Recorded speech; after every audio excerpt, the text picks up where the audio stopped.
খারাপ লাগছে। আমার ভুল হয়ে যদি একটা টিপ দেয় তাই এই জন্য একজনের বিল পেমেন্ট হয়ে যাবে, তার আমার এখানে কোনো কোড নাম্বার নাই, তার কোনো অ্যাকাউন্ট নাম্বার আমি সিলেক্ট করি নাই। না না, আচ্ছা আমি একটু হ্যাঁ। বলি স্যার। হ্যাঁ, বুঝতে পেরেছি আপনি যেটি বলছেন, আপনার দিক থেকে আপনি একদম যথার্থই বলছেন, কিন্তু বিষয়টি জি। দাঁড়িয়েছে কি, যে ধরুন যখন আপনি বিল পেমেন্টে দিয়েছেন, হ্যাঁ। তখন আপনি ভেবেছেন যে 20,000 টাকা হয়তো অ্যামাউন্ট দুবার চাচ্ছে, তাই না? হুম। কিন্তু এখানে বিষয়টি দাঁড়িয়েছে, প্রথমবার চেয়েছিল বিলার আইডি, যে কাকে দিতে চাচ্ছেন।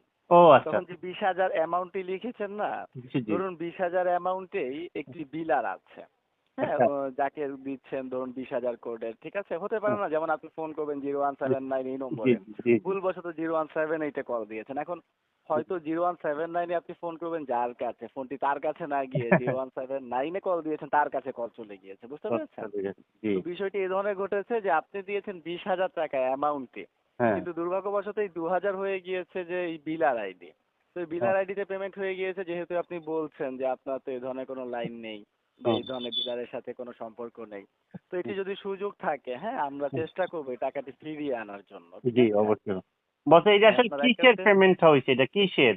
এটা তো আমি। এই বিষয়টি কিন্তু স্যার আসলে হয় কি, মেশিন থেকে যে বিলার আইডি দিয়েছেন সেই এগেনস্টে হয়ে গিয়েছে, বিলার রেফারেন্স নম্বর দেখতে পাচ্ছিলাম 20,000 দেওয়া আছে, মানে যেই অ্যামাউন্টটি আপনি দিয়ে দিয়েছেন জি। এটি সম্ভবত কোনো বিলার নেই সাকসেসফুলি। হ্যাঁ, তো আহ, আশা করা যাচ্ছে এটি আমরা আপনাকে ব্যাক করে দিতে পারবো। জি যেহেতু অসংখ্য বলছেন ধন্যবাদ ভাই। গতকাল অলরেডি অভিযোগ রাখা হয়েছে, কিন্তু জি দুর্ভাগ্যবশত কিছু যান্ত্রিক ত্রুটির কারণে স্যার এই মুহূর্তে জি। সকল বিষয়গুলো চেক করা যাচ্ছে না।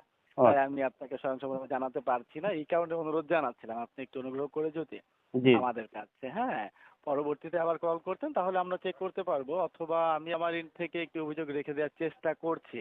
সময়টি তো এটিই ছিল, তাই না, যেটি আমি জি আপনাকে বললাম যে জি জি 1টা এটাই 15 বাস্তব বস। মিনিট জি আচ্ছা আচ্ছা, সময়টি যদি এই সময় হয়ে থাকে তাহলে আমি আমার এন্ড থেকে জি অভিযোগটি পুনরায় লক করে দিচ্ছি, ঠিক আছে? তবু জি। আপনি একটু ঘন্টাখানিক পরে ওদের একটু কনফার্ম হয়ে নিন যে এটি নিয়ে কি অভিযোগ রাখা আছে কিনা বিল পেমেন্ট ইস্যুতে, ঠিক আছে? হ্যাঁ রাখা আছে, দুইবার রাখা আছে, আমি দুইবার কল দুইবার করেছি। রাখা আছে, আচ্ছা তাহলে এখন আমি আর রাখছি না, কেমন, যেহেতু বলছেন দুবার রাখা আছে, এখন আর রাখছি না, আপনি একটু ঘন্টাখানেক পরে অনুগ্রহ করে আবার কল করুন আমাদের কাছে, আপনার হ্যাঁ? রাখলে আরো ভালো হইতো না বস? না স্যার, একই অভিযোগ কিন্তু 3বার রেখে কোনো কাজ নেই বা কোনো লাভ হবে না, ঠিক আছে? কনসার্ন টিম কিন্তু কাজ করবে, আপনি একদমই চিন্তিত হবেন না, আশা করছি অতি দ্রুত সমস্যার সমাধান পেয়ে যাবেন, ঠিক আছে? জি আপনি একটু ঘন্টাখানেক পর আমাদের কাছে কল করুন পুনরায়, আমি জি। ক্ষমা চেয়ে নিচ্ছি এই সাময়িক অসংখ্য অসুবিধার জন্য। ধন্যবাদ। থ্যাংক ইউ সো মাচ আমাদের সঙ্গে